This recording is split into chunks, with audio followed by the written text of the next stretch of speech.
When we have internal practices, it makes it more likely for us to find meaning in our pain. I was never a person who was actually really into social well-being at all growing up. I kind of avoided it because I think I grew up in a pretty rough neighborhood. Like the neighborhood I grew up in literally had gunshot holes outside of my house. And it wasn't until after college when I started to realize that I could really make an impact in the world. The moment that I really got engaged was when Donald Trump got elected to be the United States president. I'm an author, a speaker, and a musician. And I do work to help people actually work with the invisible. So I call myself an inner activist because what happens with outer activism, which is very important, is that we're constantly responding to what's happening in the world. But if we don't actually transform ourselves within, then we end up recreating the same things again and again and again and again and again. So my work is really about helping people and communities and cultures transform fully within so the changes that they want to see in the world can actually last. For so many of us, we are the first generation of people to even have the opportunity to even think about things like mental health or living our purpose or, living with abundance or taking care of ourselves. So many of our ancestors had to give up those things and sacrifice those things to create stability and the possibility for that generation. And we're that generation. Most people are going to tell you, meditate and do this and do that. And I love all of those things. The best practice you can do is to check yourself before you check your phone. That is the most important thing to do in the morning, is to wake up and do not check your phone before you at least take a second just to check in with yourself. And that could mean just making your coffee and taking a few deep breaths. That can mean taking a shower. That can mean reading something or meditating or whatever it is that you want to do.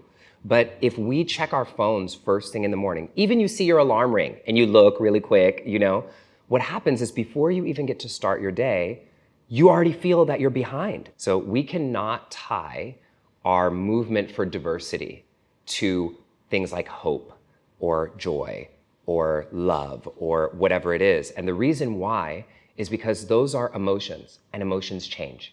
Emotions are fleeting. You feel hope, and then you feel sad, and then you feel happy, and you feel joy, and then you feel lonely, and then you feel sorrow, and then you feel this. So if we're only moving forward if we feel hope, if we're tying our movement for change to any emotion, then what happens when that emotion goes away is we lose our gas. And so we have to make our commitment to diversity, commitment to social change, to a deeper truth that goes beyond our emotions. And that's really when commitment comes into play. When you commit to something is when you don't want to do it, and you do it anyways. But if we tie our commitment to something deeper, to knowing what's possible, to really committing ourselves to what's possible in the future, then even when terrible moments happen, we have even more motivation. I think that it's a myth that people who've experienced great suffering don't know how to experience joy. When you look through all communities of color and indigenous communities around the world, sometimes what suffering and grief looks like in those communities is dancing and music and singing and community and connection. And so there is a lot of joy inherent in holding the paradox of suffering and joy at the same time. And I think this is something that most communities of color around the world have actually really mastered.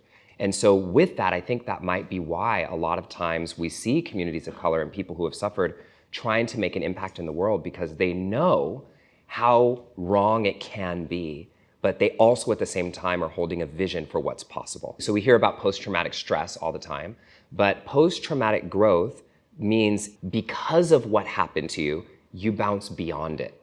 You go further. You actually become more fulfilled in your purpose, in your life with meaning because of the trauma. So music is this incredible thing that has always brought people together across divides. You can go to some concerts and people who would normally never speak to each other are sitting right next to each other, singing and dancing, and, And so this is why I use music in my work for peace building and change making, because beyond a TED Talk or a really powerful speech, music just connects us right into the heart, pulls us together, and elevates the emotion. And also to help people realize that we're not as different as we may seem. A song that is really personal to me and appropriate for this moment is a song that I wrote called I Am Enough. And I think what happens is so many of us, especially as we're trying to create change in the world and we're doing and we're busy, we're busy, we're busy, we're busy. We forget that we are enough just for being, just for existing. So the words go, little boy, don't cry. You've been in pain enough. Little girl, don't fight. You're finally safe enough. One day I'll look into your eyes, show you you don't need to hide behind disguise no more.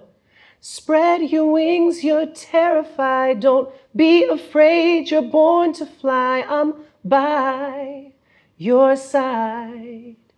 I am enough. I am golden, baby. Yeah. I am enough. I am enough. Our natural gifts and expressions and the things that we care about and the causes that we believe in that we can step into and make a difference in the world. And if we each just fully step into our gifts, what we have to share, if you're a parent, use parenting. If you're an artist, use your art. If you're a business person, use business. But what happens is we get stuck in what we think we should do or what other people are doing or comparing ourselves, or we just don't do anything at all because we don't know how to help, right? But if we just each show up in only the corners of the world that we can reach, then we'll each be in our own places, focusing on what's really important to us, and we'll have that fire to keep going.